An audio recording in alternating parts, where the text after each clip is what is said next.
Cajun dirty rice, a flavorful and hearty dish that originated in the southern region of Louisiana, specifically among the Cajun communities.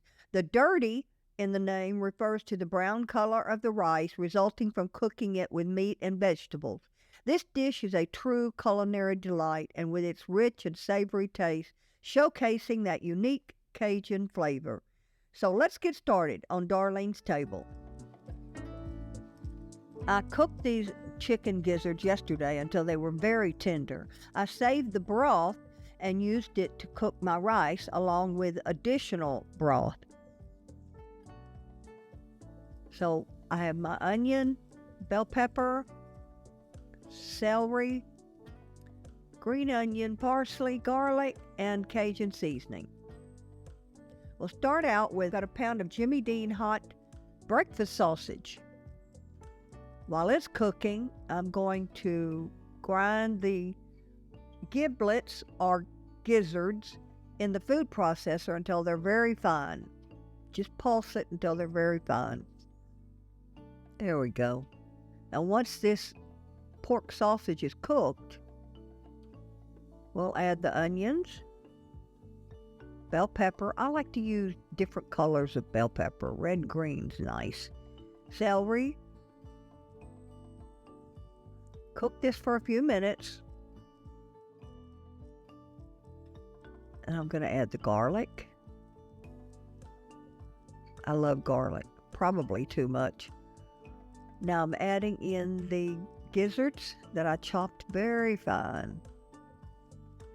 Continue to cook this.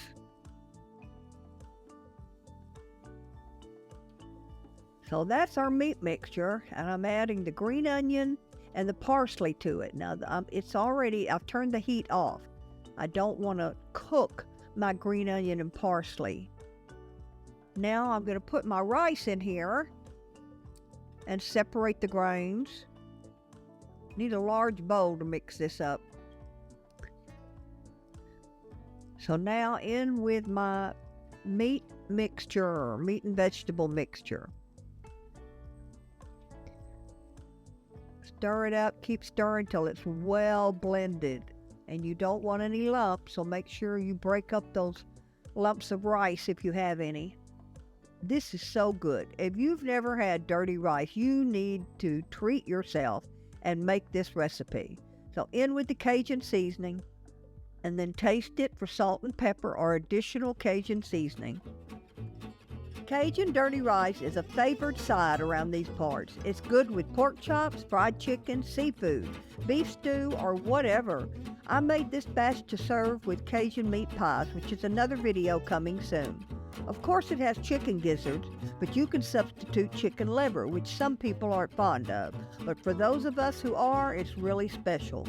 Anyway, I hope you will give it a try, and if you do, please let me know what you think in the comments below. Of course, you can find this recipe on my new and improved website, DarlenesTable.com. So that's it. Please have a great rest of your day and come back for another video right here on Darlene's Table.